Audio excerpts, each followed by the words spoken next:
Welcome to the Ex Good Girl podcast, the place where people pleasers, perfectionists, and overgivers come to unlearn the good girl rules that you thought were making you good, but now you can see are actually just keeping you small.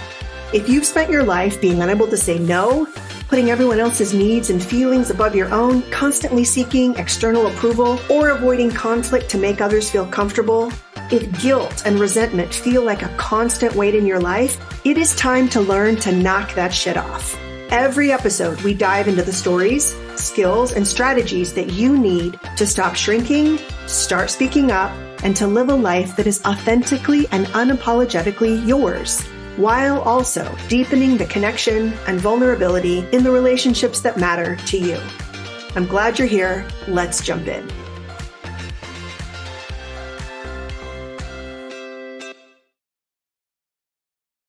I'm recording this just a couple days after I turned 52, which just sounds bonkers to say. I don't know. I feel like I'm in my early 40s, but I joked with my daughter, I'm just going to tell people I just turned 40/12 because 52 just sounds wild. But I wanted to take a minute and reflect for a couple of reasons. Number one, in this self-help space that we are in together, it is really easy to look at someone else and think that they have all the answers, have it all together. And although I do have some answers, and I definitely can help you with your people pleasing, I'm still growing and learning and wanted to just share not only some of the changes that I've seen in my own life, but the work that I am still doing, because I think what I am most interested in is a community of women who are healing and sharing together. And what that means is we are sharing and we are being vulnerable and letting the people in our community kind of into some of the intimate details of our lives. And so I want to do that with you. One of the things that I noticed as I was just reflecting this morning is that although I am not a practicing member of the LDS or Mormon faith anymore, I, in some ways, will always be Mormon. I think it's just, in there so deeply. And I used to really obsess about two types of scriptures.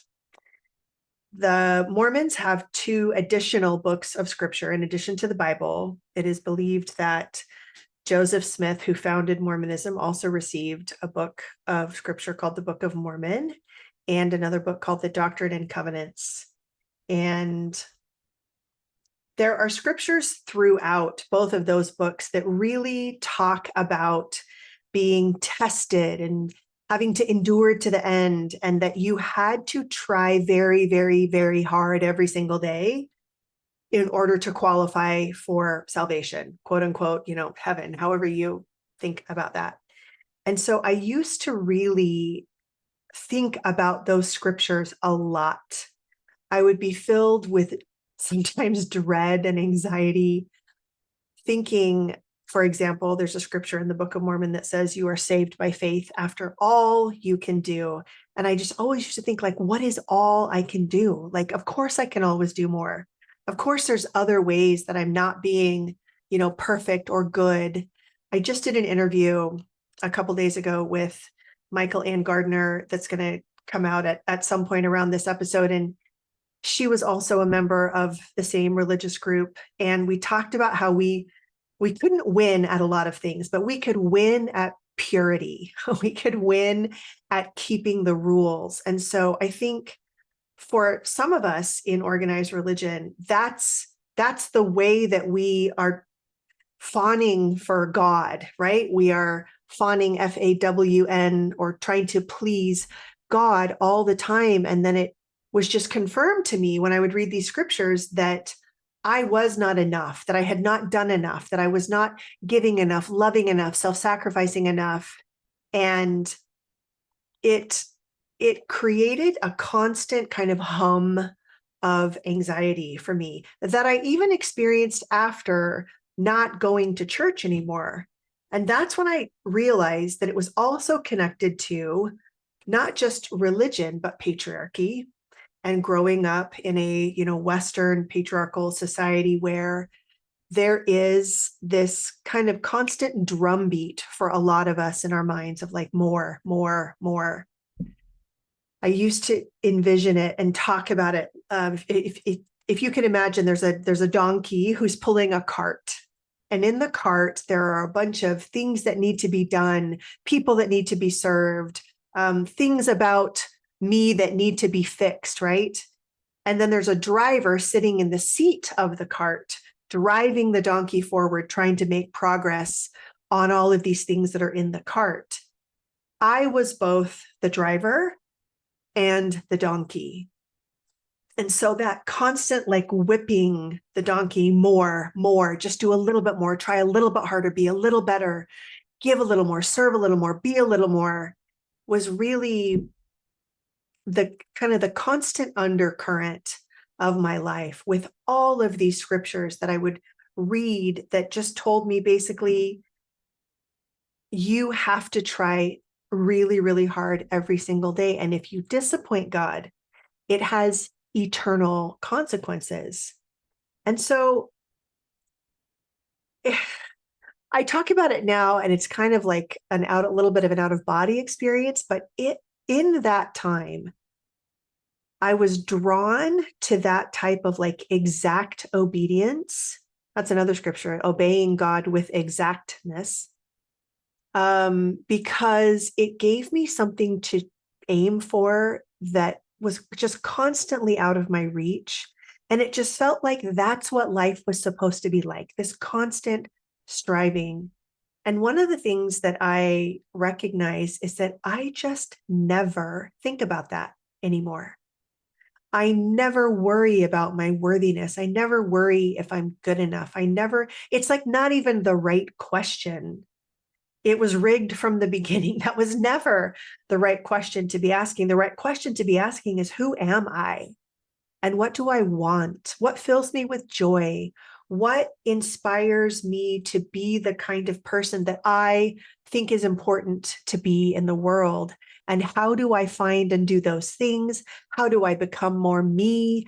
How do I connect more deeply to who I am and what, lights me up from the inside? And so I'm so grateful for that growth.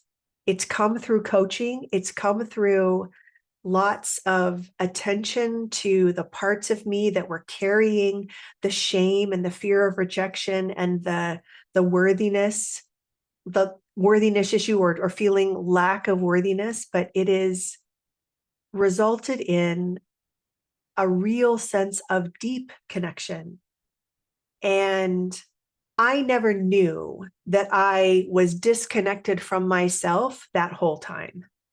But now that I am so deeply connected and can show up for myself so completely, oh man, I just look back at that young woman who was just so desperate to feel like she was enough, with so much compassion.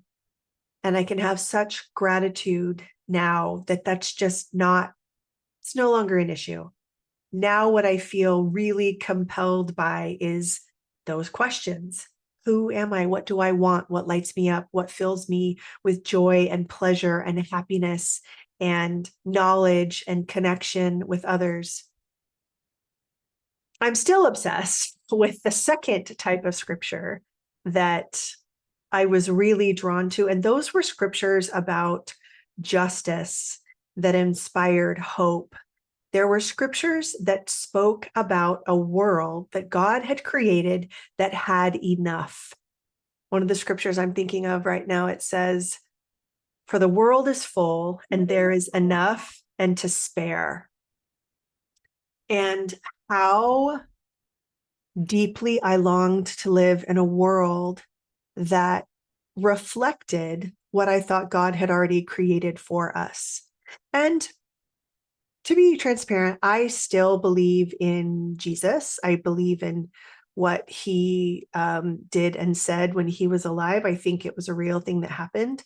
I don't know that I believe in all of it. I haven't pulled it apart really completely, but I still believe that the world we live in has enough and that there is enough to spare. And there were scriptures that talked about how the poor and needy should be cared for. And they made me deeply long for that world for me and for others. And so one of the ways in which I have learned to take care of myself this year is by balancing that desire for a world where we all live in peace with the reality of the world that we live in a little bit better. It used to be almost overwhelming to me to feel the grief of the world. I didn't understand why I got to lay down in a warm bed with enough food and enough love. And the world I saw around me for so many other people was so full of lack and terror and violence and no way to really fix that. It filled me with a helplessness and a hopelessness that really was this kind of pit of despair that I fell in every single day, especially on social media. And so in January, I made the choice to leave social media, not completely. I still post some things for work, but I deleted it from my phone really out of self-preservation because it just pulled me into this pit every single day from the constant exposure. And I just want to remind all of us, our brains and our nervous systems are not made to take the constant punches of all that is going on in the world around us. It doesn't matter which country you live in. It doesn't matter if you're in the United States, where we are undergoing, some significant threats to democracy and our way of life, or if you're in a different country where you're facing different threats in your own family and worldwide. We are all living with an unprecedented amount of information, and it just felt like I couldn't show up for the people that I was responsible for. And I felt a tremendous sense of guilt. It felt in the beginning like I was turning away or being a bad person or putting my head in the sand, and I was hiding behind my privilege. But what I soon came to realize is that the relief I felt from being able to not face that onslaught every day allowed me to show up for the people in my life that were depending on me, my family, my clients, my friends, myself, and to regroup. I don't know that I'd ever given myself that kind of rest. And I really did it in two ways: by going off social media, and I retreated into fiction. I retreated into audiobooks. I think I've read or listened to something like 48 audiobooks since the beginning of the year. And that's an incredible number because it's just a lot, which I've loved on my walks, when I'm working out, when I'm driving in the car. But I'd always read self-help, right? There was always something about me that needed attention, that needed to be fixed, some kind of new thing I should learn to better help my clients. And so just giving myself, I loved fiction and fantasy when I was growing up. I loved it. And to be able to retreat back into what felt like those old friends, I cannot tell you the soul deep relief that it provided for me. And sometimes that retreat is imperative. Stepping back allowed me to show up for the people in my real life that I am able to serve and help, and to be resourceful about how I could help people who were not in my immediate sphere, how I could donate, how I could have conversations, how I could show up for the worldwide systemic injustice that we are still facing in so many regions of the world, because that still deeply, deeply matters to me. The process is not over, right? I have downloaded one social media app on my phone again, and I'm just kind of testing it out. I'm still learning how to hold the incredible complexity of the world we live in today and stay functional. I'm still learning how to honor what my soul needs and what the world needs, and how I want to show up for those issues, because they still deeply matter to me. I still deeply long to live in a world where everyone has what they need. A couple weeks ago, a poet that I dearly love and have followed passed away from ovarian cancer. Their name was Andrea Gibson. And it's like I found a language for so many of the experiences and feelings that I couldn't yet put into words. And that's just such an incredible gift when that happens. And when they passed away, one of the last things that they said was, "I fucking loved my life." And I have thought about that phrase every day since I read it in the announcement of their passing. And that's how I feel about my life. And I learned so much of that by watching Andrea with cancer and chemo treatments, and being a queer artist just funnel joy into their own life, even with everything that was hard. And that was a really significant lesson, because with everything that is going on in the world, to have joy is resistance, to rest is resistance, to gather those around you that you love and to have happiness and pleasure and a good time is resistance. And it fills our lives, it fills our cups in such an important way. And I've learned that the guilt that I used to feel around that was because I just didn't understand that it's another way to show up in resistance to the people who want to make life less just and less fair, who want to funnel more resources to those who already have plenty and away from those who need. And that has been a really big and beautiful lesson. And I hope to just carry that line, "I fucking love my life," with me as the litmus test. Not that it should always be happy and good, not that bad things should never happen. But what I learned from Andrea is that even when bad things are happening, even when painful things are happening, even when grief is present, joy is always there. Happiness, pleasure, rest, renewal, presence can also still be there. And then lastly, I want to share that one of the ways that I am really becoming more fully present in my body and in my power and in my pleasure is through sexual pleasure. It has been such a taboo for so many years for women in general, for religious women in particular, and I think for Mormons in really particular Mormon women, to talk about wanting sexual pleasure. And it's been such a journey for me. If you go back to the beginning episodes that I did an interview with Danielle Savory, who is a friend and fellow coach, and she coaches women around sexual intimacy.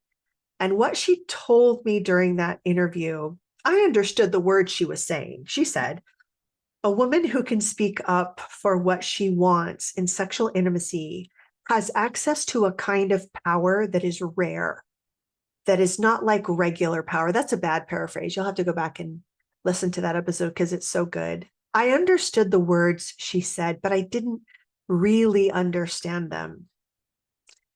And as I have explored this new layer of embodiment, of really being in my body during sex, asking for what I want, it was so hard in the beginning. Think about how difficult it is for some of us who are, really working with the discomfort of having and sharing our own needs, to even ask the waiter to change out some aspect of our meal. Like, this is someone we don't even know, right? And I find that some of us have a really hard time asking people we don't know for things, but we can ask people we do know very easily. And sometimes it's reversed.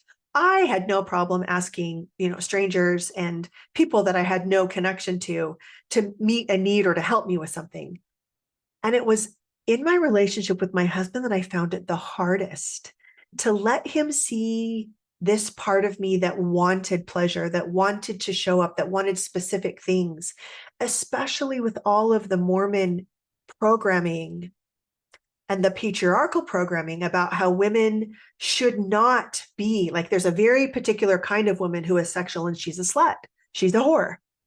And how these ideas that we are supposed to still be kind of pure and virtuous, but also sexy, like pulling that apart has been one of the greatest journeys of my life.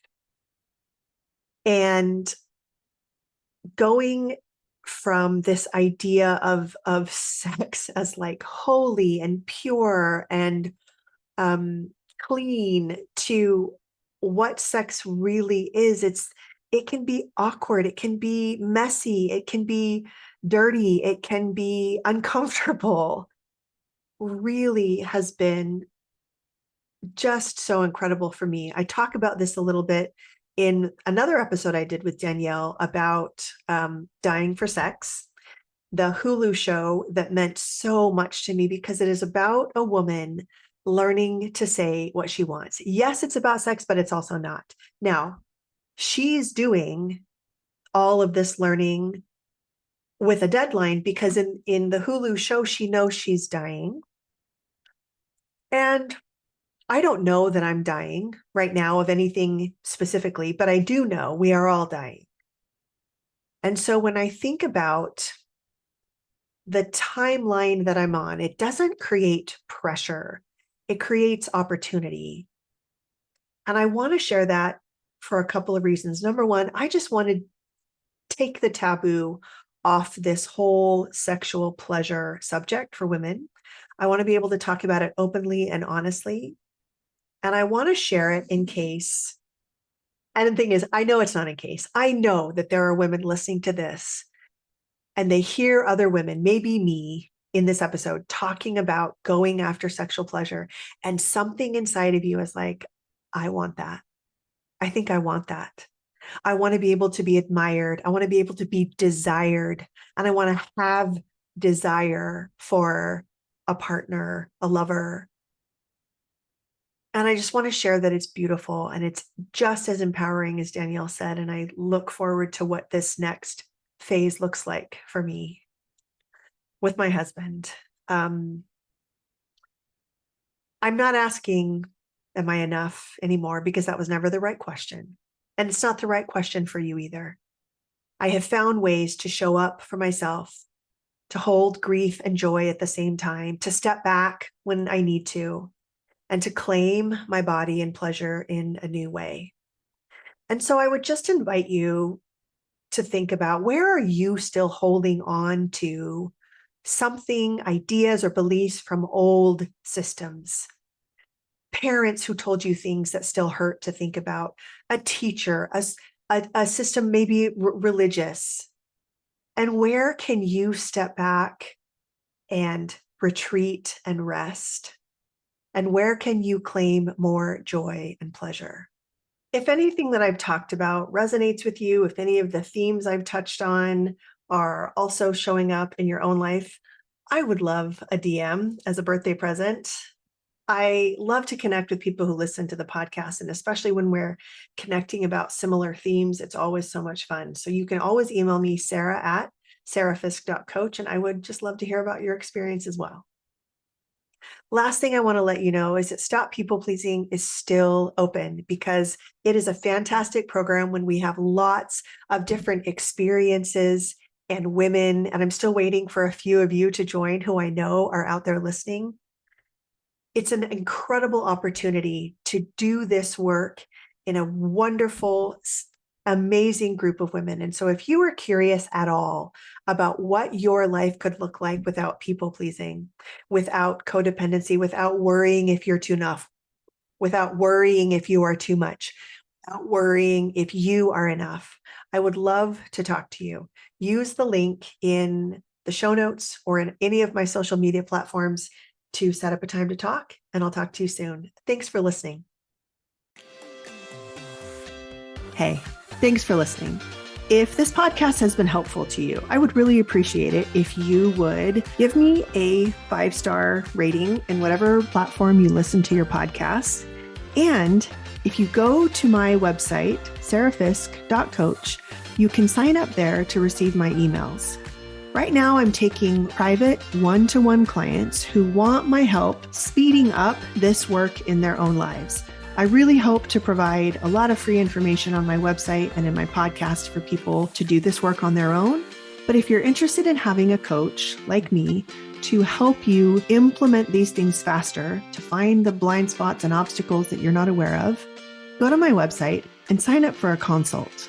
That's a time when you and I can get on Zoom and talk about the particulars of your situation, and I can show you how I could be helpful. The second thing you can do on my website is sign up for a freebie that I have called Difficult Conversations.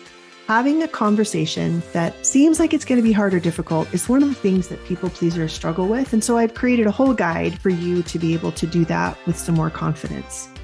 That will also get you signed up for information about my group program, Stop People Pleasing. It's a group coaching program where you join a community of women just like you who are struggling to overcome perfectionating and people pleasing, and we do it together in a group. It's a really amazing opportunity to not just learn from your own experience, but just to see how similar you are to so many other women out there. The healing and the challenging and the laughing and the growth that happens in that beautiful community of women is really amazing. And if it's interesting to you, I would love for you to know about it.